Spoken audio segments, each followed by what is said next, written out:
자, 오늘은 이제 신학 실종, 데이비드 웰즈의 이제 신학 실종인데, 이 과목을 이제 굳이 이제 과목의 뭐 이름을 정한다면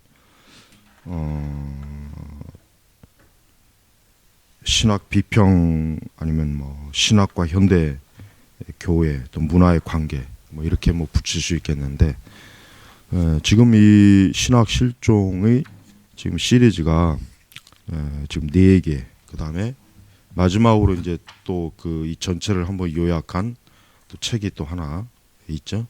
사실은 전체가 이제 5권인데 요 시리즈로는 이제 지금 이제 4권이에요. 그래서 우리가 신학 실종, 그 다음에 2탄 이제 거룩하신 하나님의 회복, 그 다음에 윤리 실종, 그 다음에 4번째 탁월하신 그리스도의 회복.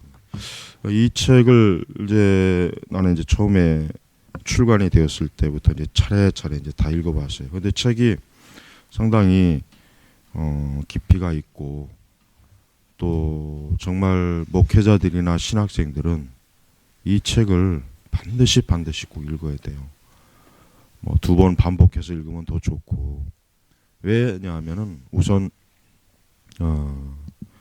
웰즈가 이 책을 쓴 이유가 뭐냐면 20세기 교회 또 이제 21세기 지금 이런 교회, 이 책이 처음 나온 그 시기가 1990년대란 말이에요. 여기 보면은 나오지만은 1990년대 이제 초반 이제 나왔단 말이에요. 93년. 그러니까 이제 거의 20세기를 이제 얼마 남지 않고 이제 웰즈가 이 책을 이제 쓴 그러한 그 쓰러왔는데, 우리가 이제 목차로 이제 들어가 보면은 목차로 들어가면은 일부 현대화된 세상. 그러니까 세상이 이제 바뀐 거예요. 그냥 즉 세상이 바뀌었는 그 상황에서 복음주의에 영향을 미친 현대 세속주의 본질을 이제 일부에서 지금 증거하는 것입니다. 우리가 이제 알아야 될 게 뭐냐면은, 여러분들이 이제 교회사 책을 뭐 읽어봤겠어 알겠지만, 교회라고 하는 게 시대와 이렇게 분리돼서 교회가 존재할 수는 없어요. 그게 일단 그걸 항상 중요하게 얘기해야 돼요. 우리가 지금 암만 뭐 별 수를 다 써도 초대교회로 돌아가는 건 어려워요. 또 중세교회로 돌아가는 것도 그것도 불가능하고. 그 왜 그러느냐? 이 교회라고 하는 것은 그 시대 속에서 존재하기 때문에, 그러면서도 진리, 변함없는 그 진리를 교회가 붙잡고서 그 시대 속에서 교회의 그 사명, 그 교회가 해야 될 그 그리스도의 복음의 진리의 사명을 감당하는 거란 말이에요.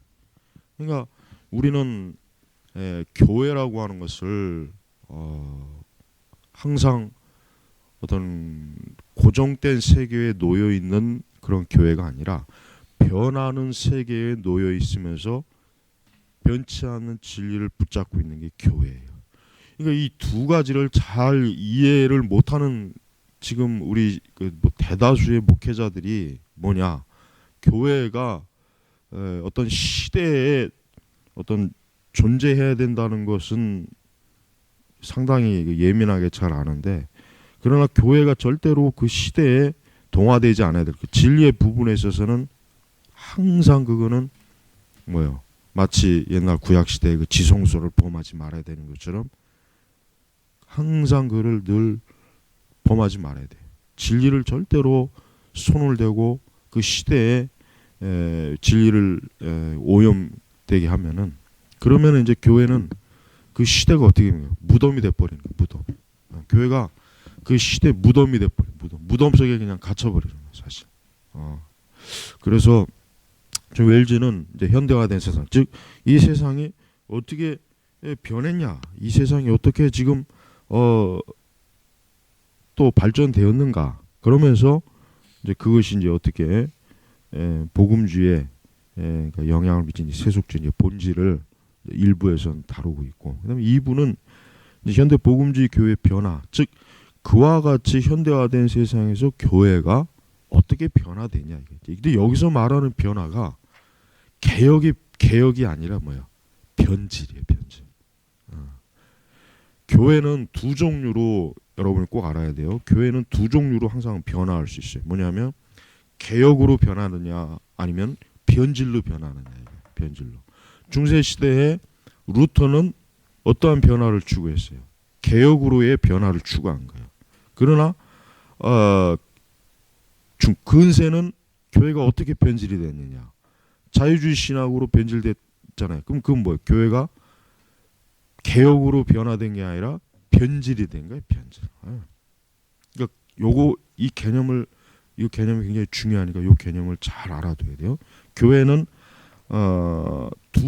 두 방향으로 변화될 수 있다. 그런데 개혁으로의 변화냐 아니면 변질로의 변화냐 이 두 종류의 이 변화가 항상 교회 앞에 있어요. 항상. 그러니까 목회자들은 자신의 사역을 언제나 바르게 돌아봐야 돼. 그러니까 나의 사역이 개혁으로의 항상 변화를 추구하는 건지 변질로 지금 개혁 변화가 되고 있는지를 항상 봐야 돼. 근데 내가 거의 보기에는 그래요.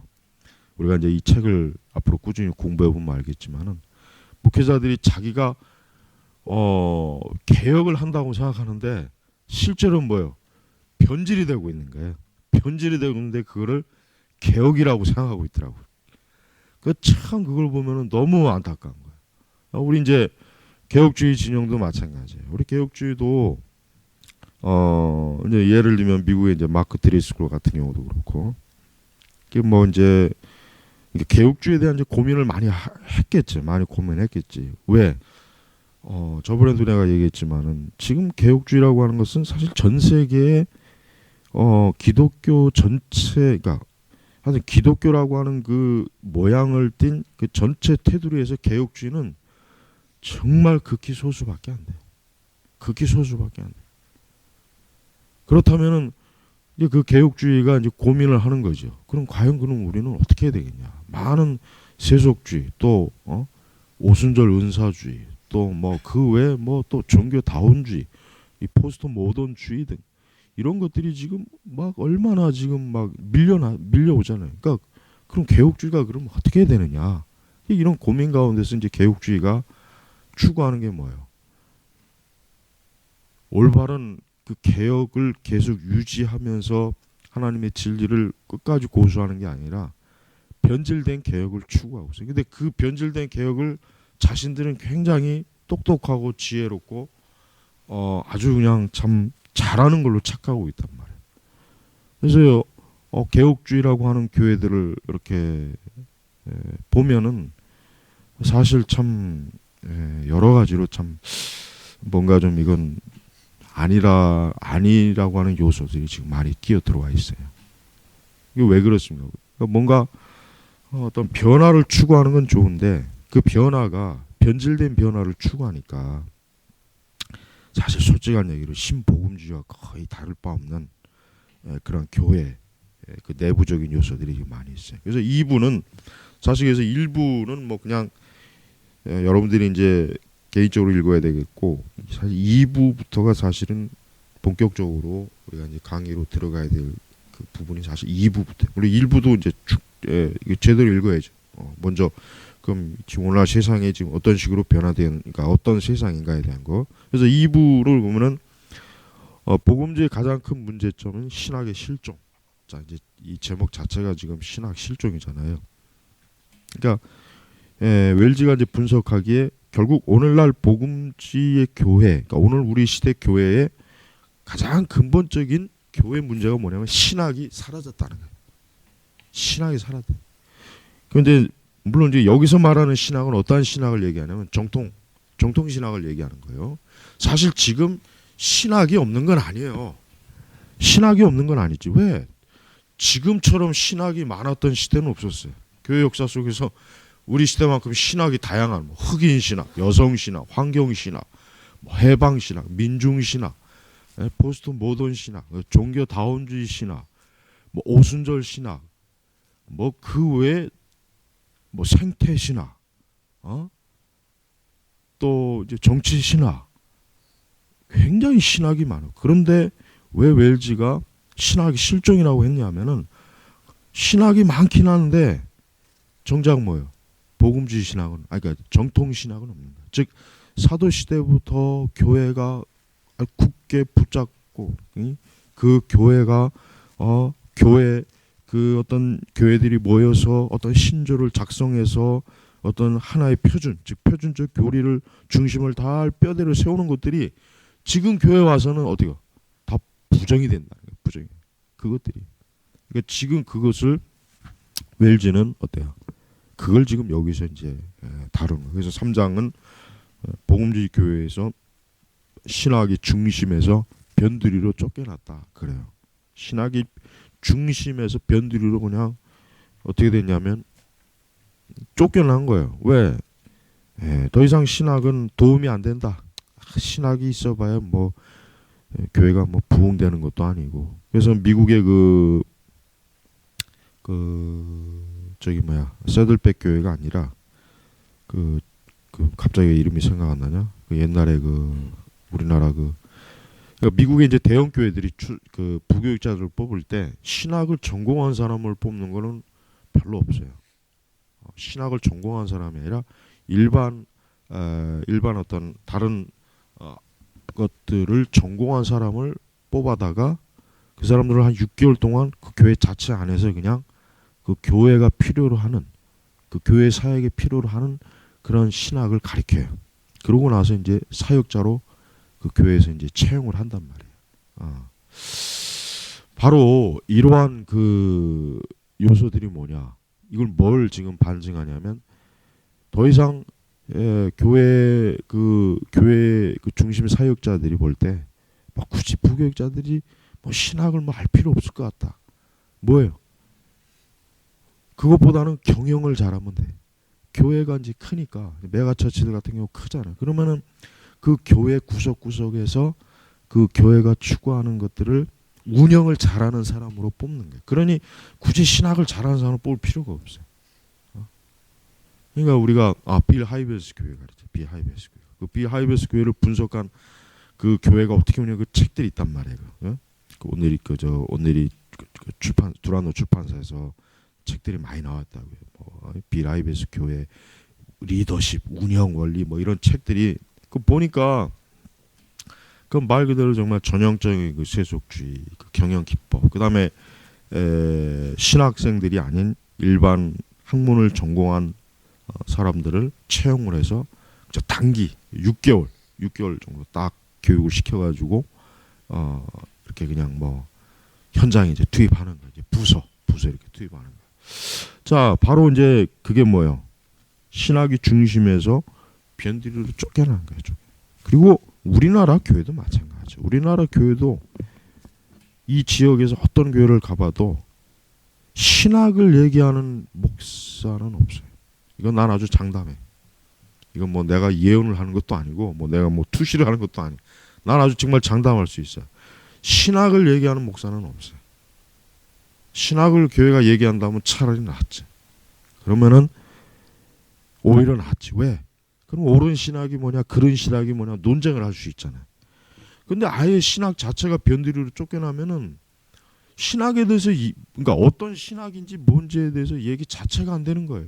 얘기. 그러니까 여러분들 이제 나중에 이제 사역지를 가면은 신학에 대해서 항상 중요하다는 것을 교인들한테 알려야 돼요. 그 대부분은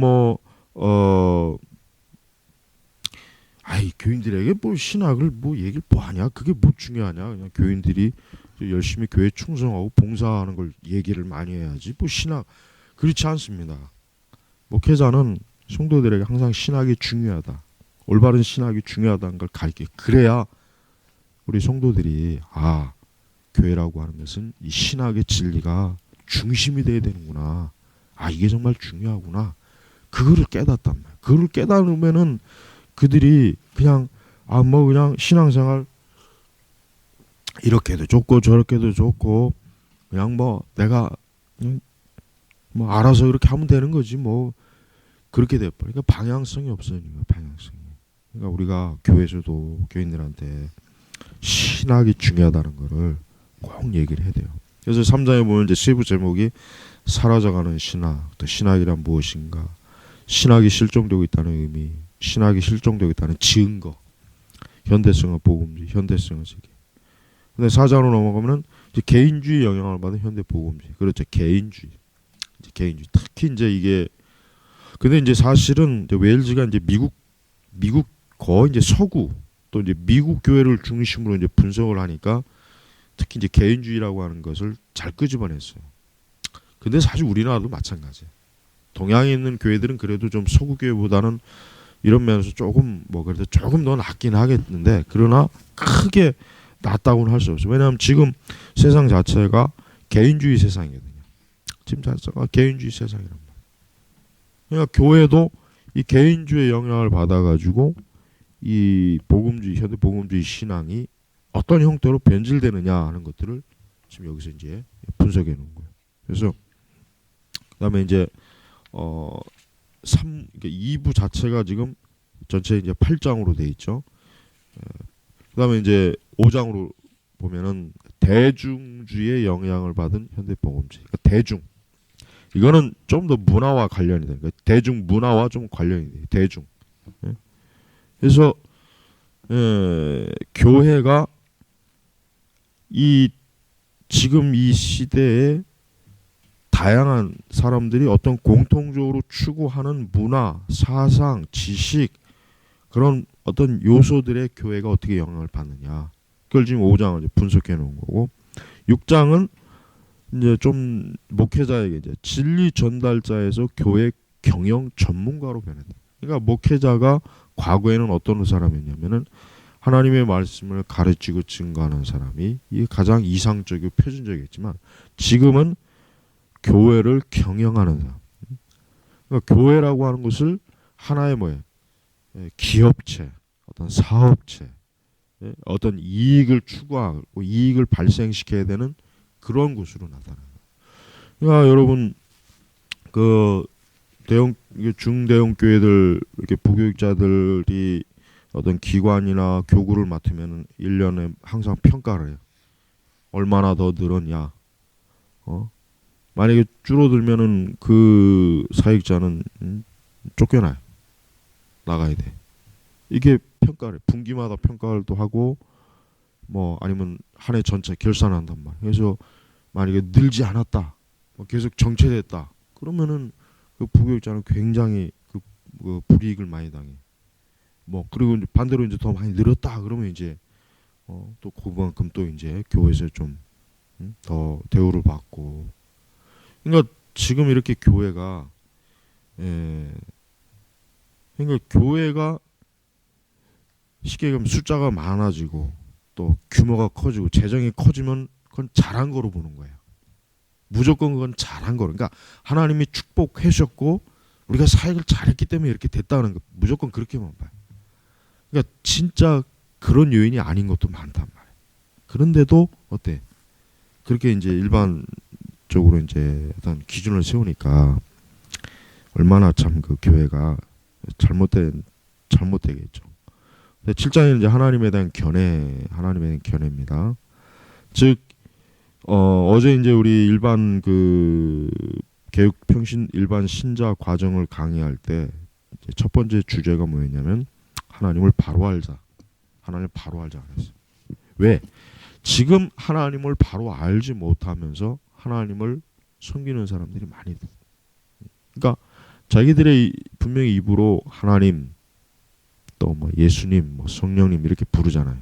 그런데 그 견해, 즉 그들이 생각하는, 그들이 알고 있는 그 하나님, 그러니까 삼위일체 하나님이 도대체 어떤 하나님이냐 이거지. 그거를 웰즈가 좀 더 깊이 이제 분석을 한 거예요. 이게 굉장히 참 7장이 참 중요해요. 그다음에 8장은 뭡니까? 현대 복음주의를 어떻게 이제 개혁할 것인가? 그럼 어떻게 대안을 이제 제시하는 거죠. 어떻게 개혁할 것인가? 그래서 현대 세계에 대한 불신앙과 불신앙, 그다음에 하나님을 이용하는 현대 복음주의 잘못, 그다음에 거룩하신 하나님 회복하기. 이렇게 이제 전체 8장으로 되어 있습니다. 이게 신학 실종이 사실 참 우리가 이렇게 학교에서 이것을 배운다는 것 자체가 굉장히 참 좋은 거예요. 중요한 것이고. 왜냐하면 이런 책들을 사실 교재 텍스트로 신학교나 신학대학에서 이제 이런 책을 뭐 추천 도서는 올릴 수는 있지만은 이런 책들을 주 교재 텍스트로 삼는 그런 학교는 아마 거의 없을 거예요. 없다고 봐야 될 거예요. 그러면은 과연 그럼 또 신학생들 중에 이런 책들을 읽는 사람이 얼마나 되겠냐 이게 그렇게 또 많지도 않을 거예요. 그리고 사실 이 책이 그렇게 간단하게 읽힐 수 있는 책이 아니에요. 이 책이 사실 일반 학부에서는 이 책을 읽기가 좀 내가 볼 때는 어려워. 뭐 한 학부 한 3학년, 4학년 아니면 뭐 대학원에 가서 이 책을 읽어도 이게 뭔가 뭔 말을 하는 거 사실 이해하지. 이제 뭐 학부 뭐 1, 2학년들이 이런 책 줘봐야 그들이 과연 이걸 얼마나 이해할 수 있을까? 거의 이해를 못한단 말이에요. 우리가 좀 더 하나님의 일 할 때 쉽게 하려고 하지 말고 우리는 하나님의 일 할 때 좀 더 깊이 있게 그러니까 많은 것을 하려고 하지 말고 중요한 것들을 깊이 있게 하는 게 그게 굉장히 중요해요. 자, 그래서 이제 우리 17페이지 이제 서론으로 이제 들어갑니다. 17페이지 이제 서론으로 들어가면은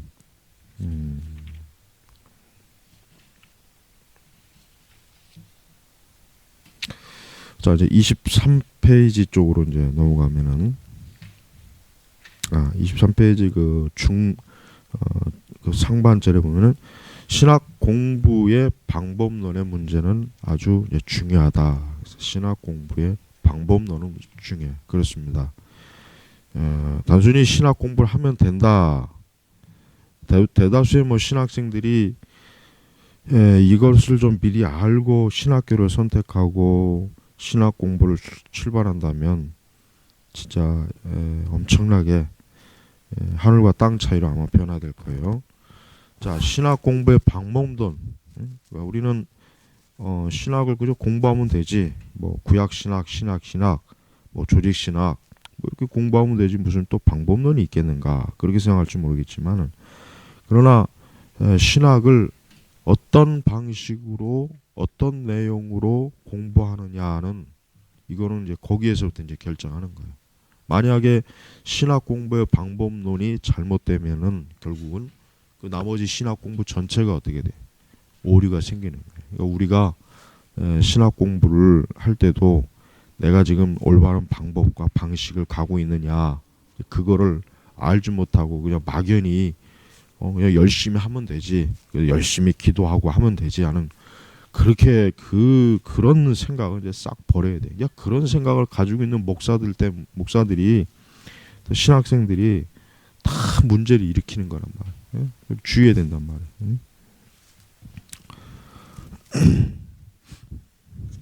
자, 중반으로 넘어가면은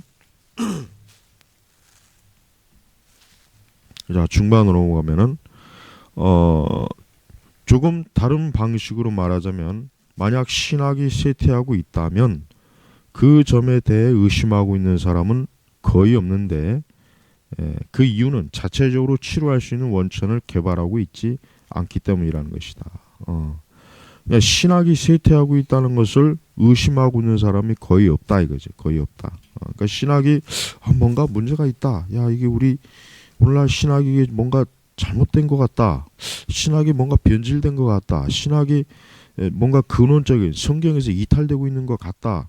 이러한 의심을 지금 하고 있는 사람이 거의 없는 거예요. 자, 그래서 하반절에 나는 신학이 최우선적으로 하나님의 백성에게 속한 지식이며 하나님의 백성의 지식이며 신학 본연 그리고 1차적으로 청중은 지식인 집단이 아니라 뭐 교회라서. 그러니까 우리가 신학이 근본적으로 신학은 누구에게 해당하냐면 교회에 해당되는 거야. 자, 우리가 이 중요해. 이거 아주 중요해. 왜냐하면 신학은 세상을 위한 신학이 아니에요.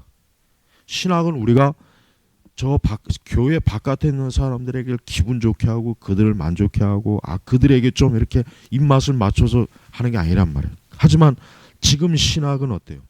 특히 에큐메니칼 신학. 내가 왜 이 에큐메니칼 신학을 특히 문제가 있다면 이 에큐메니칼 신학은 교회를 대상으로 하는 신학이 아니에요. 이건 엄연히 뭐예요? 세상을 위한 신학이에요. 이건 분명해요. 그러니까 그들이 말하는 걸 봐요. 이 세상의 평화와 일치와 화해와 뭐 환경, 국제, 무슨 세계화의 어떤 모습. 그러니까 그들이 말한 걸 가만히 들어보면은 교회를 위한 말은 별로 안 해요. 그 대신 뭐예요? 이 세상이 관심을 지난번에 그 WCC 대회 봐요. 그 소품과별로 이렇게 주제 잡은 걸. 지들이 무슨 정치가도 아니고 무슨 국제 정치가도 아니고 한 나라의 정치 지도자도 아닌 기껏 해봐야 신학 목사 신학교 교수 라는 사람들이 무슨 지 주제도 맞지 않게 세계 어떤 세계와 환경 정치 마치 온 세상 무슨 유엔에서 무슨 세계를 경영하는 것 같은 그런 그게 전부 다 그 망상 이거 미친 사람들이에요 사실은. 그 WCC에 모인 사람들은 내가 볼 때는 과대 망상에 빠진 인간들이에요. 교회도 하나 제대로 바르게 지도하지 못하는 사람들이 무슨 세상에 어쩌고 저쩌고 무슨 종교 간의 평화가 어쩌고 아니 기독교 자체도 지금 휘청거리는 상황인데 그러니까 주제 파악을 못하는 거예요. 주제 파악을 망상에 빠져갖고 제발 그 목회자들은 쓰잘데없이 사방팔방 문어발처럼 여기저기 다 그냥 오만 가지 다른 그런 거 하지 말고 제발 하나님에 대해서 바로 아는 것이라도 제발 좀 그거 하나만이라도 좀 평생 파고들면 돼요. 무슨 경제가 어떻고 환경이 어떻고 정치가 어떻고 지금 그거를 얘기할 만큼 교회가 그렇게 한가하지는 않잖아요. 교회가 지금 그렇게 상황이 좋은가? 교회가 지금 그렇게까지 얘기할 정도로 우리나라 상황이 이렇게 괜찮은가? 그것도 아니잖아요 지금 사실은. 소재관님 17세기 18세기처럼 교회가 모든 영역을 다 휘어잡고 있으면 가능해요. 그러나 지금 우리나라 교회 같은 경우 기독교 지금 사회에서 기독교 자체를 아예 그 기피 종교, 혐오 종교로 보는 상황에 무슨 그런 이 말도 안 되는 것들을 끄집어내고 주제를 삼고 지들끼리 토론 백날 하면 뭐 할 거야? 그 누가 알아주긴 하겠어 그걸? 그러니까 제발 자기 주제에 맞지 않는 거, 자기 상황에 맞지 않은 그 짓은 좀 하지를 말고 자기가 해야 될 걸 제대로 해야 돼. 그러니까 신학자, 목회자는 교회에 필요한 것을 하란 말이에요. 교회에 하나님의 진리를 먼저 신중하게 다루어야지 다른 걸 다루면 안 된단 말이에요. 자, 24페이지로 넘어가면은 자, 인간의 성찰이 아무리 탁월하다 해도 신학의 내용은 그저 인간의 성찰에서 도출하는 것이 아니다. 그렇죠? 그렇습니다. 인간의 성찰 이게 뭡니까? 철학이죠. 그래요. 여러분 우리가 사실은 철학이 어려워요. 사실 철학이 대학에서 일반 철학을 공부해도 플라톤 철학만 공부해도 몇 년이 걸리고 칸트 철학만 공부해도 몇 년이 걸리고 사실 철학은 그거 어떤 한 학파 철학의 한 학파나 아니면 어떤 중심된 철학자 한 사람을 공부해도 10년이 걸릴지 20년이 걸릴지 모를 정도로 철학 자체가 깊고 아주 많은 걸 다뤄요. 그러나 그와 같은 것들이 아무리 탁월하다고 해도 신학의 내용은 그저 인간의 성찰에서 돌출되는 건 아니에요. 그래요. 우리가 그리스 철학의 역사를 보면 알아요. 그리스 철학이 얼마나 그 역사가 깊잖아요. 하지만 그리스 철학이 그러면 과연 성경의 계시와 맞먹는 그러한 진리를 발견했냐? 비교해 봤을 때 어때요? 발견을 못했어요. 예. 근대 철학도 마찬가지고, 중세 철학도 마찬가지고, 이슬람 철학도 마찬가지고. 그러니까 아무리 그 인간이 정말 탁월한 어떤 사상, 철학, 지식을 추구한다고 해도 신학은 나올 수가 없어요. 그럼 신학은 어디서 나옵니까? 성경, 즉 하나님의 말씀에서 비롯되는 거예요. 그러니까 우리가 이 성경의 말씀이 겨우 신학의 원천이에요. 신학의 원천. 우리가 신학자들이 성경을 떠나면 안 돼. 그러니까 발트 같은 사람이라 뭐 이런 자유주의 신학자들, 신정통주의 신학자, 발트 같은 사람 신학자들 솔직한 얘기로 인간의 성찰과 신학을 이 짬뽕한 사람들이라고. 그 사람들. 그러니까 그 사람들의 신학은 묘해요. 한편으로는 좋은 말 같은데 또 한편으로는 또 전혀 성경하고 맞지 않는 그런 얘기들을 많이 하고 있단 말이에요. 응? 우리가 그런 것들을 볼 때 신학을 공부한다는 사람들이 뭐 성경 그까짓 거 뭐 성경 뭐 그거 별거 아니야. 뭐 나는 이런 신학을 공부하는데 내가 뭐 중고등학교 뭐 유치원 교사 뭐 교사처럼 내가 성경 붙잡고 있을까 이런 생각을 많이 해요. 어제도 얘기했잖아요. 신학생들이 처음엔 안 그러다가 신학을 좀 배워가면서 좀 성경을 우습게 여기는 거. 그런 신학을 망치는 거예요. 망치는. 그러니까 우리는 항상 성경을 중요하게 여기는. 신학을 공부하는 사람들이 성경을 중요하게 여기지 않는다면은 과연 그 사람들이 뭘 할 수가 있겠어요? 그리고 자 신학의 목적은 거기 나와 있어요. 그래서 신학은 하나님의 말씀에서부터 양육받고 훈련받는다. 그래서 이런 신학은 하나님의 말씀에서 양육받고 훈련받는다. 그리고 신학의 목적은 전문 지식인과 대화에 참여하는 것이 아니라 우선적으로 하나님의 백성, 즉 교회에서 성도들을 양육하는 데인 거예요. 이것이 신학의 본질이며 신학의 목적이다. 이거를 잘 여러분 명심해야 돼요. 이거를 잘 여러분 메모를 해놔요. 메모를 해놓든지 여러분이 가지고 있는 성경책에다 잘 이렇게 붙여요. 절대 이걸 잊어버리면 안 됩니다. 여러분 전문 신학자들이 있어요. 이제 예를 들면 신학교에서 조직 신학, 뭐 교회사 이 사람들도 마찬가지고 우리 목회자들도 마찬가지예요. 신학이라고 하는 게 뭐예요? 우리가 어떤 세상의 뭐 전문가들, 뭐 다양한 전문가들하고 어떤 고차원적인 토론을 하기 위해서 있는 게 아니에요. 뭐예요?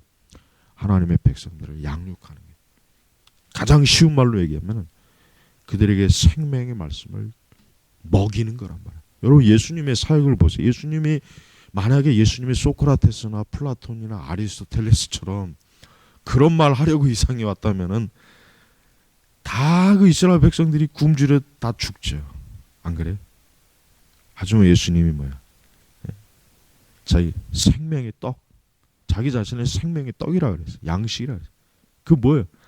하나님의 백성들에게 영적인 양식, 그들을 먹이는 거예요. 그걸 위해서 예수님이 오신 거란 말이에요. 그 신학자도 마찬가지야.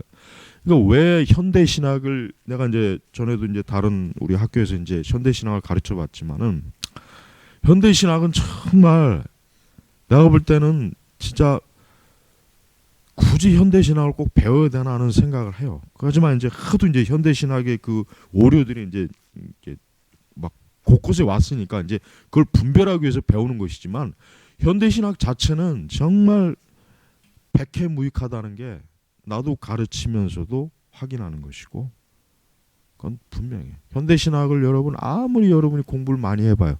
그것 가지고 과연 그럼 교회에서 사역할 수 있나? 그것 가지고 과연 하나님의 백성들이 양육할 수 있을 것 같아요? 천만에 절대 못해. 자기 자신조차도 영적으로 어때? 빈곤에 빠져갖고 뭘 해야 될지도 모른단 말이야. 그러니까 제발 여러분들 내가 여러분들이 그래 여러분들이 어떤 신학책을 읽고 신학을 공부할 때도 내가 무엇 때문에 하는 거냐 이거. 내가 단순히 어떤 이걸 많이 배워서 내 신학의 지식을 많이 뭐 넣으려고 하는 거냐? 하기를 위해서 하는 거냐? 아니에요. 하나님의 백성을 양육하는 데 있어요. 내가 이 하나님의 백성을 양육하는 데 실패하면 나는 신학을 잘못한 거예요. 그리고 나는 신학 공부에 실패한 거예요. 여러분 제발 이걸 명심해야 돼요. 이거를 잃어버리면은 아무리 공부를 뭐 100년 1000년을 해도 그 사람은 그냥 하나님 볼 때는 그냥 그냥 가라지에 불과한 거란 말이에요. 그러니까 이 부분에서 여러분이 잘 아주 철저하게 명심하기 바랍니다. 자, 잠깐 우리 쉬고. 자, 우리 이제 계속 하겠습니다. 자, 24페이지 하반절 보면은 자, 이런 식으로 구축된 신학은 사회와 아주 강한 지적 연관성을 가지며 공적 여론 광장에서 적당한 토론 주제가 된다. 그럼에도 불구하고 신학 작업의 현장은 교회 아니기 때문에 오늘날 우리 시대의 실패 현장은 거의 불가피하게 어디요? 교회입니다. 자, 교회가 어리석으면 안 돼요. 교회가 세상이 어떤 다양성을 요구한다고 해서 신학을 변질시켜 버렸어요. 그럼 세상은 박수를 칠 거예요. 근데 그로 인해서 모든 재앙은 어디에서 나타나냐면 교회에서 나타나는 거예요. 그러니까 교회는 너무 결국 세상에게 어떻게 이용당한 거, 이용당한 거. 그러니까 우리가 절대 왜 세상이 요구하는 신학과 신앙을 하면 안 되는 이유가 뭐냐면 그로 인해 발생하는 모든 재난은 어디에서 다 생기냐? 교회에서 생긴단 말이에요. 교회에서. 그러니까 교회는 세상에게 실컷 이용당하고 결국은 교회가 결국은 어리석어져 버린 거예요. 자, 그래서 우리가 25페이지 넘어가면은 신학이 실종되어 가는 이유는 정밀한 전문적인 기술을 가진 사람이 없어서가 아니라 교회 형편, 교회의 상태에 많은 원인이 있다. 그래요. 우리는 단순히 어떤 전문가들, 이 세상의 다양한 전문가들이 교회에서 없어서 교회가 문제가 생기는 게 아니에요. 교회 자체가 바른 신학을 어때요? 받아들이지 않기 때문에 지금 교회가 이 모양 이 꼴이 된다는 걸 우리는 알아야 됩니다. 그래서 25페이지 중반절로 보면 신학은 여러 개의 서로 다른 교차점이 있다. 첫째, 지식의 세계입니다. 그렇습니다. 신학은 지식의 세계와 연결되어 있습니다. 그래서 신학을 공부하는 목회자들, 신학을 추구하는 사람들은 신학적 지식 또 올바른 어떤 우리의 지적 체계를 도와주는 그런 지식을 무시하면 안 돼요. 그걸 무시하게 되면은 즉 예를 들면 무지주의. 오늘 우리 시대는 교회가 특히 고질적인 문제가 뭐예요? 반지성주의죠. 교회가 특히 고질적인 반지성주의. 그러니까 반지성주의를 갖고 있으면은 신학은 제대로 형성을 할 수가 없어요. 그러니까 반지성주의를 정말 조심해야 돼. 하지만 사역을 하다 보면은 뭐 지식이 뭐 그렇게 중요하냐? 아마 이렇게 또 막 어떤 막 그런 마음이 들어오는 그런 막 또 묘한 때가 있어요. 그러나 그럴지라도 절대 반지성주의 목회자가 빠지면 큰일입니다. 그러면 신학이 실종되는 거예요. 두 번째, 교회의 세계, 교회. 신학은 기본적으로 교회를 위해서 구성되는, 교회를 위해서. 교회를 떠나서 또 교회가 아닌 세상을 위해서가 아니라 교회를 위한 거예요. 교회. 우리가 교회를 정말 위한다면 종교다운지를 할 수가 있나요? 없어요. 에큐메니칼 신학을 할 수가 있나요? 없어요. 자유주의 신학을 절대 안 돼. 정말 교회를 위한다면 정통신학 외에는 다른 신학은 안 돼요. 진짜 그 사람이 교회를 위한다. 교회를 정말 사랑한다. 그러나 오늘 우리 시대는 교회를 위한다는 명목으로 아까 내가 말한 그러한 신학들이 지금 교회 안으로 물밀듯이 밀고 들어오고 있어요. 또 그런데 오염이 되고 정신이 오염된 지적 체계가 타락한 그런 사람들이 지금 교회를 어때요? 망치고 있단 말이에요. 세 번째, 그 중간을 차지하면서 양자를 매개하고 있는 세계다. 그러니까 우리는 지금 신학과 또 지식 또 이 세상과 교회 이러한 어떤 양자를 어떤 서로 단절된 것이 아니라 그 중간을 우리가 차지하면서 가장 올바르고 또 바른 신학이 무엇이냐, 교회를 위한 것이 무엇인가 하는 것을 우리는 잘 추구해야 됩니다. 25페이지 하반절 보면 이런 말이 있습니다. 지금은 목양의 과업을 재정의하면서 신학이 거추장스러운 방해물이 되었다. 아까도 제가 좀 다루었죠. 신학을 거추장스럽게 여기는 거, 거추장스럽게. 목회자들부터가 사실 목회자들이 모여서 대화하는 게 사실은 주 대화의 내용이 뭐가 되어야 되겠습니까? 신학적인 내용이죠. 성경적인. 그러나 목회자들이 모여서 하는 대화는 신학과 성경이 거의 다 신학과 성경이 없어요. 그만큼 목회자들 세계에서 신학을 얘기하는 걸 좀 어색해해요. 야, 뭐 갑자기 신학을 얘기하느냐.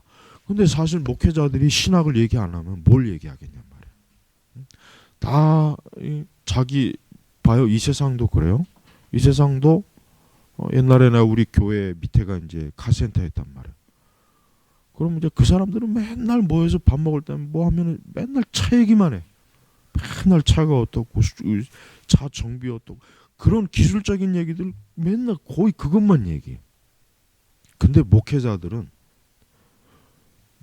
물론 목회에 대한 얘기는 하긴 하겠지만 어떤 목회의 외적 성장 뭐 이런 것을 얘기하지. 예를 들면 뭐 삼위일체에 대해서 아니면 뭐 기독론에 대해서 신론에 대해서 어떤 신학의 어떤 문제 그런 걸 얘기하는 목회자들 내가 이제까지 거의 보질 못했어. 그런 걸 얘기를 꺼내면은 낯설어하고 어색해한단 말이야. 야, 이게 뭐예요? 신학을 고추장스럽게 얘기하는 거예요. 이게 실제 이거 실제 이 사실 그래 실제가 정말 그렇단 말이에요. 자. 신학을 거추장스러운 방해물이 되어 버렸다는 식으로 목양과 목회 사역이 자신의 분과에서 거의 다루어지지 않는 알 수 없는 분야가 된 알 수 없는 분야. 이게 이제 신학의 실종이에요. 그래서 교회 안에는 많은 사람이 지금은 자신에게로 눈을 돌려서 하나님에 대한 지식 추구를 뭐예요? 자아에 대한 지식 추구로 대신해 버렸다. 이게 바로 지금 우리 예를 들면 조엘 오스틴의 긍정의 힘, 또 빌 하이벨즈의 초기의 그 구도자 교회, 그다음에 그 목적이 이끄는 삶의 그 릭 우어런 형태의 그 어떤 진정한 의미에서 진리를 목적으로 하는 것이 아니라 인간이 세우는 어떤 목적을 그냥 야구 경기 하듯. 야구의 베이스를 1루, 2루, 3루를 마치 걸어서 어떤 목적을 추구한다는 거. 이게 다 뭐예요? 신학이 없어진 교회에서 일어나는 현상이에요. 그래서 이 세상에 대해 기독교적으로 생각할 수 있는 능력이 교회 가운데서 침식되고 있다면 그렇다면 강단에서나 학문의 전당에서도 어때요? 신학을 해야 하는 적실성, 타당성 역시 뭐예요? 반드시 침식될 것이다. 이 문단이 참 중요한 게 이 문단을 잘 표시해서 나중에 다시 한번 좀 꼼꼼하게 읽어봐야 돼요. 자, 교회에서 이미 신학적으로, 기독교적으로, 성경적으로 생각할 수 있는 능력이 침식되었어요. 그러니까 사라져 버렸어요. 그렇다면 설교 강단, 또 신학교, 그러면 신학을 해야 하는 적실성, 타당성이 뭐냐? 굳이 왜 신학을 해야 되느냐라는 그 어떤 목적이 상실한 거예요. 이유가 상실된 거예요. 이게 바로 지금 우리가 지금 처한 상황이에요. 그래서 이제 예를 소설가가 살고 있는 문화가 점점 독서 능력을 상실해 갈 때 소설가가 소설을 계속 쓰는 바람직한 것이 무엇인가 의문점이듯 하나님에 대한 깨달음 같은 지식의 타당성 역시 뭔가 무너진다. 와야 된다 그러죠. 그래서 우리가 제일 먼저 이제 우리 신학을 공부하는 신학생들에게 주어지는 과제는 뭐냐면 내가 왜 신학을 해야 되는가 이거예요. 내가 왜 신학을 해야 되는가 이걸 먼저 본인 우리 스스로가 좀 한번 A4에다가 한번 작성을 해봐요. 내가 왜 신학을 해야 되는가 한번 이건 신앙 고백서하고는 또 틀린 거예요. 지금 많은 신학을 공부하는 신학생들한테 갑자기 어느 날 갑자기 딱 시험지를 딱 나눠주면서 내가 왜 신학을 공부해야 되는가 그 타당성, 적실성을 한번 논해보라. 만약에 그걸 쓰라면은 진짜 제대로 쓰는 학생이 몇 명이나 되겠어요. 그런 걸 아마 생각이나 해봤는지 뭐 거의 생각 안 하겠지. 그죠? 맨날 뭐 신학생들 같은 경우 뭐 교회 사역 뭐 어떤 실천적인 그런 사역하는 거 그거 하는 거 그냥 바쁘지 뭐 그거 하는 거 그냥 거기에 그냥 몰두해 있지. 참 조용히 앉아갖고 내가 왜 신학을 공부해야 되는가 이게 참 중요한 거야. 내가 왜 신학을 공부해야 되는가만 제대로 알아도 그 사람은 신학 공부하는 데 있어서 참 아주 좋은 방향을 성취한 거예요. 자, 26페이지 맨 하반절 보면은 결국 세속화의 효과가 하나님을 변두리로 몰아내고 절대적이고 초월적인 것을 일상생활과는 무관한 것으로 만들어냈다는 점에 대해서는 광범위하게 의견의 일치를 보고 있지 않는가. 그렇죠? 이 세속화, 이 세속 문화, 이런 것들을 어때요? 이런 것들의 효과가 딱 교회 안에 들어오면 어떻습니까? 하나님을 변두리로 몰아내는 거예요. 여러분 교회 안에다가 커피숍이나 빵집을 차려놓고 물론 그곳에서 이제 책을 본다고 하지만 글쎄 그곳에서 과연 하나님을 깊이 인식하는 독서가 있겠냐? 그들이 과연 그곳에서 과연 CCM 음악이 가볍게 흐르고 그런 말랑말랑한 곳에서 과연 하나님의 영광, 하나님의 거룩, 하나님의 능력, 하나님의 존귀하신 그리스도의 십자가의 구속의 영 과연 그것을 대화로 논할 수 있겠냐 이거예요. 한번 해봐요. 한번 커피숍 가서 해보란 말이에요. 그 가능한가? 가능할 수가 없어요 그거.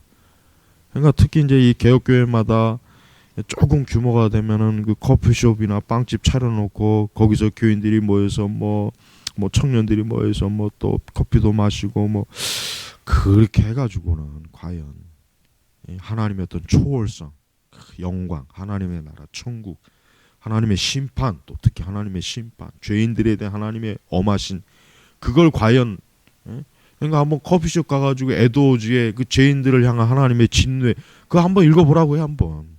그 가능하냐 이거 한번. 그런 걸 추구하는 목사들부터가 그 자리에서 한번 읽어보라 이거예요. 그런 설교집을 읽을 때는 조용한 예배당에서 아니면 자기의 서재에서 하나님의 말씀을 읽어야 그게 그 설교의 그 진정성이 자기 마음속으로 들어오지. 어떻게 그런 그 커피숍에 앉아갖고 그게 가능하겠냐 이거예요. 더군다나 교회에서 교회가 만들어내서 그러니까 교회가 성도들을 교제 장소로 마련한다고 해서 그런 분위기를 꾸며놓으면 안 돼. 그냥 책으로 둘러 쌓이게 하고 그렇게 딱 어떤 지적인 것을 추구할 수 있는 그런 형태로 만들어야 된다. 주변 환경. 그러니까 오늘날 교회는 하나님을 이렇게 변두리로 몰아내고 결국은 초월적인 것, 그러니까 하나님 나라. 우리 성도들은 항상 두 종류의 발을 딛고 있는 사람이에요. 우리 성도들은 이 세상과 하나님의 나라, 천국. 우리는 지금 양편의 발을 딛고 있는 사람이에요. 그러니까 항상 우리 적어도 그리스도인은 자기가 두 종류의 그 토대에서 지금 살고 있다는 것을 매일매일 인식해야 돼요. 매일매일. 잊지 말고.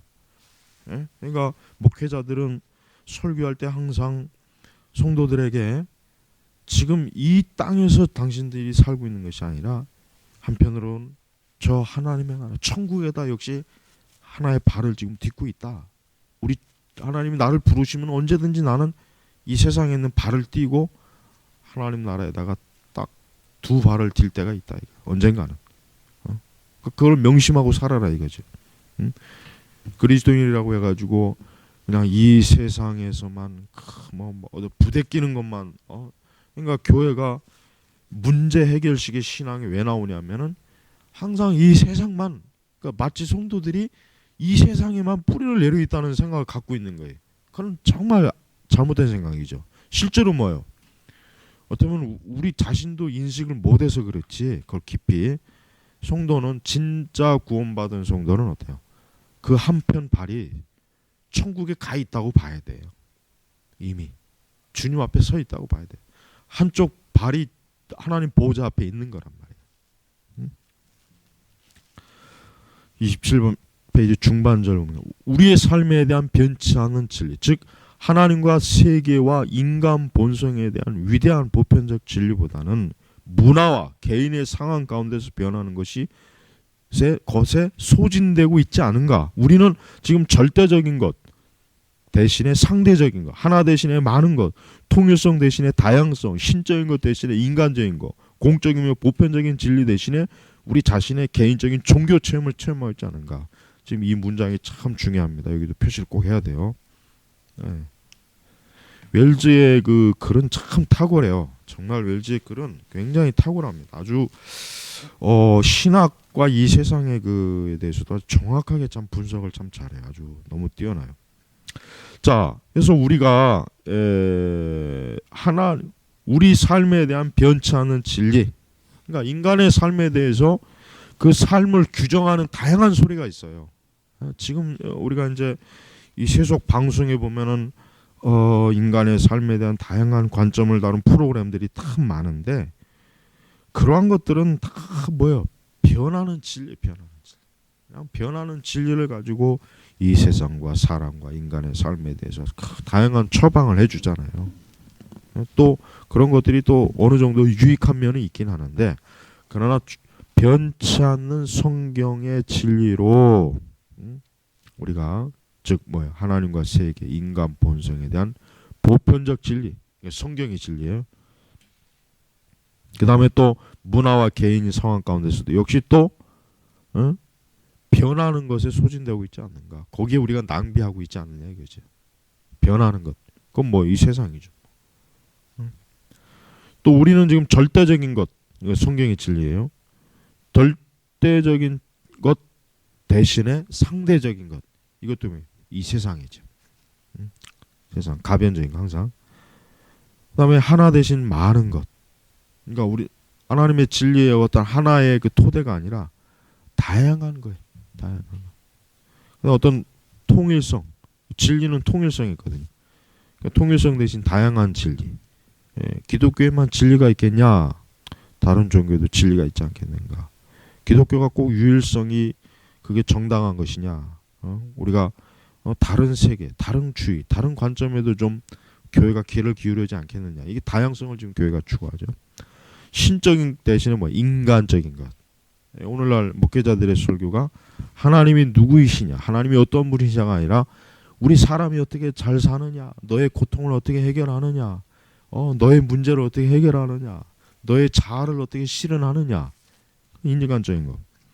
공적이고 보편적인 진리 대신에 우리 자신의 개인적인 종교 체험을, 이건 이제 지금의 그 은사주의, 은사주의. 우리 자신의 어떤 종교 체험에 막 깊이 물들어요. 종교 체험에. 지금 교회가 부흥하려면 내가 볼 때가 아니라 지금 시대에는 종교 체험을 많이 주면 교회는 부흥해요. 이건 100% 내가 장담할 수 있어요. 교회가 부흥하고 싶다. 그러니까 교회가 부흥한다는 건 이제 성경적 부흥은 아니에요. 교회 사람이 많이 오길 원한다면 종교 체험을 많이 주면 돼. 막 그냥 수시로 입신도 하고 방언도 하고 막 하나님의 음성도 듣고 금가루도 뿌려주고 그런 교회 틀림없이 성공해요. 아주 뭐 너무나 명확한 거예요. 그럴 대신 하나님의 보편적 진리, 어떤 진리를 가지고만 목회하면은 지금 시대는 하여튼 교회 문 닫기 딱 좋은 시대. 이게 지금 현 상태예요, 교회가. 그러니까 우리가 참 이런 것들을 이겨내야 돼요. 이런 거 이겨내야 돼. 이런 걸 이겨내는 게 힘이에요, 능력이에요. 그러니까 교회가 이렇게 100개 교회에 99개 교회가 이렇게 갔다고 해도 우리 교회는 내가 목회하는 교회는 어때요? 변치 않는 진리로 어떤 절대적인 진리, 또 어떤 신적 이런 것으로 내가 끝까지 승리하겠다는 이런 마음을 우리가 가져야 돼요. 자, 28페이지 쪽으로 넘어가겠습니다. 28페이지로 넘어가면은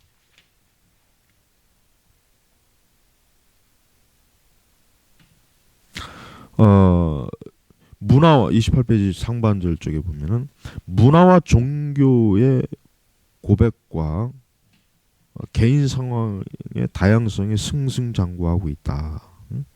오히려 그 이상이라고 말할 수 있다. 즉 이제는 다양성이 우리가 가진 전부다. 이렇게 중심이 와야 되면서 우리의 영혼은 더욱 위축되고 골절되고 있다. 그러니까 다양성을 추구하는 거예요. 다양성. 그러니까 교회에 보면은 프로그램도 다양하잖아요. 프로그램도 다양한 걸 추구하는 걸 좋아해요. 다양한 거. 그러니까 중심이 이게 와야 되니까 이런 다양성으로 사람들의 영혼을 어때요? 막 더 풍족하게 해주고 싶어 하는데 실제로는 뭐예요? 위축되고 골절된다 이거예요. 현대화의 이런 영향에 대한 분명하게 알고 있는 사람들 이런 단편화가 교회 안에 스며들고 있다는 점을 제대로 인식하지 못하고 있다. 지금 이 책을 추천하는 그 사람 얘기하는 거예요 지금. 현대화의 이런 영향에 대해 분명하게 알고 인식하는 사람도 이런 단편화가 교회 안에 스며들고 왔다는 걸 제대로 인식 못하고 있어요. 비록 제대로 감지되고 있지 않지만 교회 안에서도 똑같은 역동성이 작동하고 있다. 교회 안에서도 그 중심점은 부서졌으면 믿음은 파편화되어 흩어지고 교회 안에서도 이해력 있는 사람의 자리를 여기서 이해력은 어떤 이해력이에요? 신학적 이해력. 신학적 이해력이 있는 사람도 뭐예요? 전문가가 대신하고 있는 거예요. 전문가.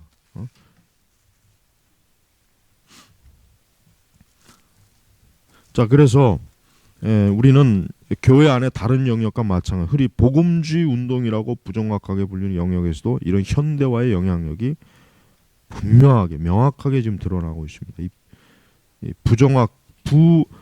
정확하게라고 이제 이 저자가 말한 그 의미는 뭐 한때 복음주의적이 할지라도 그 흐름이 하나의 운동 이상으로 자리 잡은 적이 없었는데 그 운동에는 세 가지 특징이 있어요. 공유되고 한 방향으로 그 방향이 뒷받침한 공통 기반. 세 번째, 그 공통 대의 명분에 힘을 실어주는 사람들을 일깨워주는 자극하는 정신이 있어야 된다 이거예요. 이런 흐름이 성장했던 초기에 칼 헨리와 같은 몇몇 지도자가 최선의 노력을 기울였음에도 불구하고 복음주의는 어때요? 바로 그 방향성이 확연히 결여되어 있다. 잘못된 길로 가고 있다. 사실 칼 헨리가 한편으로는 뛰어나지만 칼 헨리는 신복음주의 기수입니다. 칼 헨리의 저작들이 사실 좋은 저작들이 많기는 한데 그러나 칼 헨리는 헤롤드 오켄카와 함께 신복음주의를 이식한 대표적인 사람이에요. 물론 이제 여기서 이제 이 저자는 칼 헨리가 이제 어떤 적어도 이제 칼 헨리가 교회가 어느 한계 이상으로 잘못된 가는 걸 경고했다는 의미에서 이제 칼 헨리를 이제 그렇게 이제 돌아간 사람이라고 보긴 하는데 하지만 칼 헨리도 사실 엄밀히 얘기하면 오늘날 복음주의의 그 신복음주의를 사실 잘못된 길을 깔아주는 데 있어서 칼 헨리도 지대한 공로가 있는 사람이에요. 그러니까 이 사람도 이 과가 사실 적지 않아요. 과가. 자, 그래서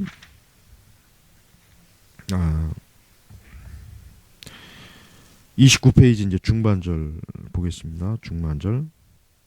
역사적인 개신교 정통교의 진리를 확였다는 사람들이 이제는 곁눈질을 하기 시작했다.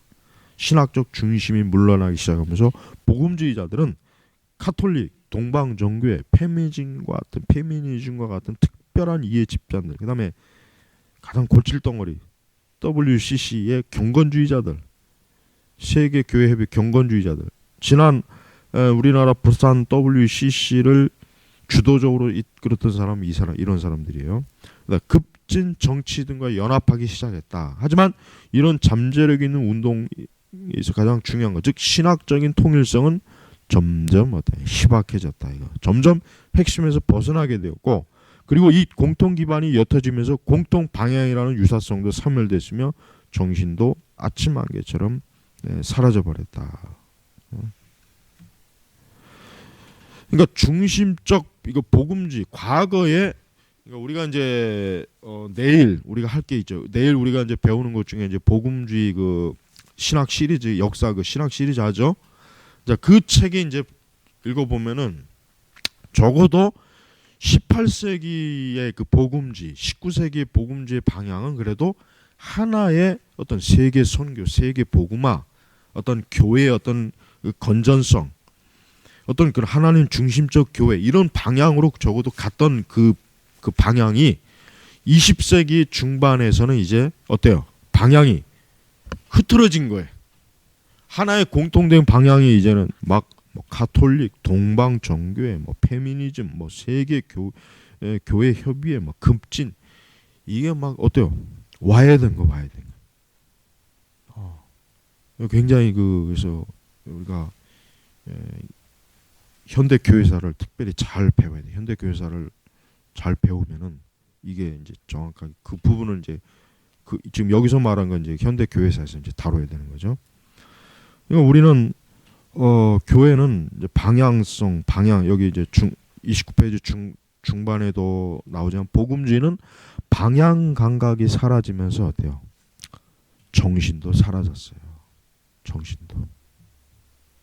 그러니까 목회자는 자기의 목회 또 자기의 사역이 방향성을 잘 잡아야 돼요.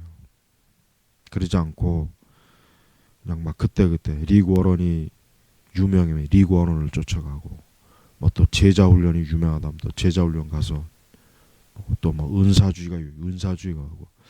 내가 이렇게 돌아보면은 내가 이제 88년도에 이제 신학교 입학했지만 군대 갔다 오고 이제 91년도에 이제 본격적으로 이제 신학 공부했는데, 그 사이에 지금까지 20몇 년 동안 우리나라 교회를 봐도 다양한 바람이 흘렀어요. 근데 대부분은 이제 은사주의 바탕을 둔 바람, 그 다음에 미국의 메가처치들, 이 두 바람이 교차적으로 계속해서 우리 한국 교회 막 몰아왔어요. 거기다 이제 나중에 2000년대에 들어와서는 또 문화에 미친 놈들이 또 교회 안팎으로 또 그냥 아주 활기를 쳤죠. 근데 이 문화에 적어도 오순절 은사주의나 메가처치에 물들지 않았던 그 개혁주의를 추구하는 자들이 문화에는 점령이 돼 버렸어요. 거기에는 이제 이 사단의 이 문화 전략에는 이 개혁주의자들이 다 무릎을 꿇어 버렸어요. 그게 바로 유사 개혁주의자들이에요.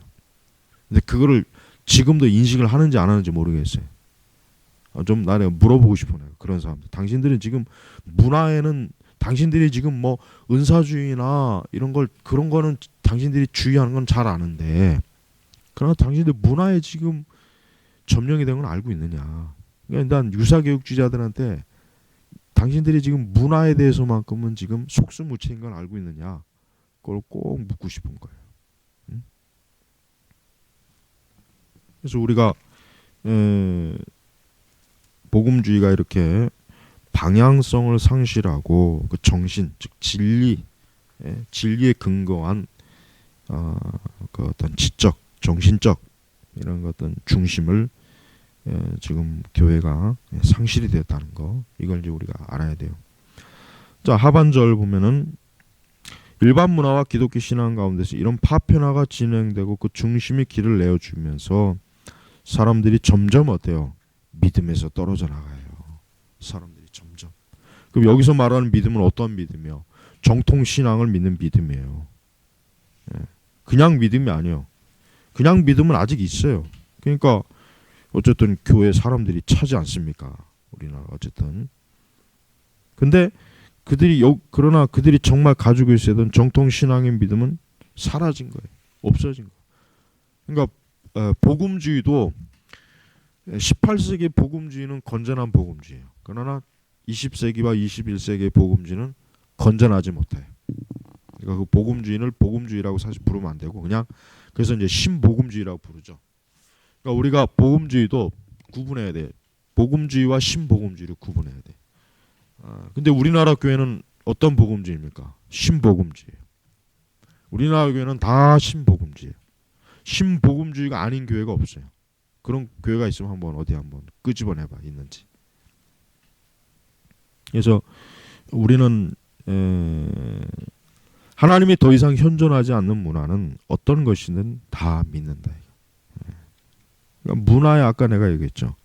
문화 사단이 이제 다양하게 교회를 무너뜨리기 위해서 그냥 뭐 여러 조류, 여러 현상을 막 공격을 해야 되는데 다 잘 막아냈다가 이 문화에 결국은 다 무너져요. 문화에 결국 교회마다 CCM도 하고 다양한 문화적인 요소의 그 핵심적인 것들을 막 교회 요소에서 끌어들여야 되고 교회 행사하는데 그렇고 프로그램도 그렇고 이런 것들이 뭐예요? 결국은 교회를 점령해 가는 거예요. 점령해 가는 거예요.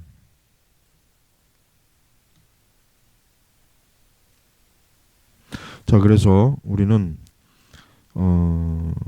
30절에 보면은 30페이지 넘어가면은 서구 사상이 여전히 진보란 불가피하다는 그 신화에 빠져서 많은 기독교 신자를 겁쟁이처럼 만들 만큼 헌신적으로 진보를 옹호하고 소망할 것이라고 누군들 생각해 보였는가? 아무것도 믿지 않게 될 때 무엇이든지 다 어때요? 믿게 되는 거죠. 아무것도 믿지 않을 때 무엇이든지 다 믿게 되는 거예요. 기독교 신학의 영역 안에서도 마찬가지다. 복음주의 세계 안에서 공통으로 믿는 신학 내용이 줄어들고 그 신앙의 중요성이 감소되면서 폭넓은 종교 세계 안에 있는 모든 것을 주장하는 주창자들이 등장하는 거예요. 그래서 지금 이런 사람들 중에 대표적인 사람들이 바로 이머전트나 이머징, 그다음에 이제 에큐메니칼주의자들은 뭐 당연히 여기 들어가고 좀 더 새로운 부류는 이머전트, 이머징 이런 사람들이에요. 대표적으로 예를 들면 크리스찬 투데이가 개신교 종교의 핵심의 신앙인 하나인 이신칭의 교리를 폐기해 버리면서 복음주의 신앙을 다시 쓰자는 제안을 할 줄을 누가 알았겠는가? 이신칭의 교리를 폐기해 버리면서 복음주의 신앙을 다시 쓰자고 제안을 할 줄을 누가 알았겠냐 이거죠. 이건 정말 상상도 못한 일이에요. 이신칭의를 건드릴 정도로 이렇게까지 복음주의가 파편화될 줄은 몰랐다는 거예요. 더군다나 뭐예요? 크리스찬이티 투데이. 크리스찬이티 투데이가 어떠한 계열입니까? 신복음주의 기수거든요. 신복음주의. 빌리 그레암, 헤럴드 오켄카, 칼 헨리, 또 이제 여기 우리 저 데이비드 웰즈 자신도 한때는 여기에서 몸담았던 사람이란 말이에요. 그런데 그런 부류가 이신칭의도 좀 이제는 좀 폐기하자. 야, 이신칭이 있으면은 우리가 카톨릭과 연합을 못한다. 이신칭의를 가지고 있으면은 이거 좀 이게 과연 이게 상상도 할 수 없었던 일이에요 사실. 그래서 여러분 이신 앨리스 그 맥그라스도 그렇고 톰 나이트도 그렇고 바울의 세 관점을 추구하는 사람들 이런 사람들이 지대하게 지금 이신칭의를 폐기하는데 지금도 계속 지속적으로 영향을 미치고 있어요. 그러니까 전통적 종교개혁자들이 이신칭의가 더 이상 맞지 않는다. 더 이상 그것들이 오늘날 우리 교회에서는 교회의 연합, 교회의 일치, 또 교회가 세상과 하나가 되는 데 있어서 이신칭의 교리는 좀 이제 좀 걸림돌이 되니까 이거 이제 치워버리고 좀 다르게 해보자. 다르게. 그래서 톰 나이트 같은 사람이 제일 문제가 많은 사람이에요. 근데 톰 나이트를 굉장히 좋아하잖아요 지금. 뭐 톰 나이트가 가장 인기 있는 어떤 그 신학자, 또 대중들에게도 먹히고 전문 신학자들에게도 이렇게 참 먹히는 그런 아주 사람이지만 그런 사람은 이단입니다. 이단. 정직하게 얘기하면 이단이에요. 그러니까 톰나한테 정신 빠진 그 신학생들 제발 좀 정신 좀 차리고 냉수 먹고 정신 차리고 칼빈의 글이나 다시 한번 좀 연구해 보기를 바래요. 자, 여기서 이제 이번 강의는 하고, 여러분이 이 서론을 어제도 얘기했죠. 서론을 항상 잘 이해해야 돼요. 이 서론을 잘 읽어봐야 돼요. 서론을 잘 읽어서 이제 다음 시간에는 바로 그냥 일부로 그냥 넘어갈 겁니다. 서론을 잘 이해한다면은 이 책에 웰즈가 이 책에 지금 사실 오늘 강의한 것만 해도 웰즈가 왜 신학 실종을 얘기했는지 아마 충분히 아마 이제 이 책을 이해할 수 있을 거예요. 그래서 지금 이제 신학 실종, 그다음에 2탄, 3탄, 4탄 요거를 이제 다 할 거예요. 요거를 이것만 여러분 제대로 해도 정말 아주 탁월한 기독교, 적어도 기독교 20세기 사상에 있어서 아주 탁월하게 정말 여러분이 하여튼 지적 체계를 완수할 수 있을 겁니다. 자, 기도하겠습니다. 하나님 아버지 감사합니다. 진리가 실종된 교회, 실종된 목회자, 설교자, 진리가 실종된 또 일반 신자들의 신앙생활을 아무렇지도 않게 좀 받아들이고 있는 이 시대에 저희 제레마 신학교가 이와 같은 것들을 역행하면서 올바른 신학을, 진리를 또 바로잡고 새롭게 하기 위해서 저희가 열심히 공부하고 있습니다. 저희들을 도와주시며 이러한 것으로 인해서 참된 교회, 개혁교회가 세워지는 일에 참 뿌리가 잘 뿌려지도록 하여 주시옵소서. 앞으로 이 땅에 진정한 의미에서 바른 개혁교회들이 세워져서 이 복음을 참 사도 시대부터 지금까지 참된 교회들이 추구했다는 것을 그 명맥을 이을 수 있도록 하나님 저희들을 세워주시옵소서. 감사하며 우리 주 예수님의 이름으로 기도 올렸습니다. 아멘.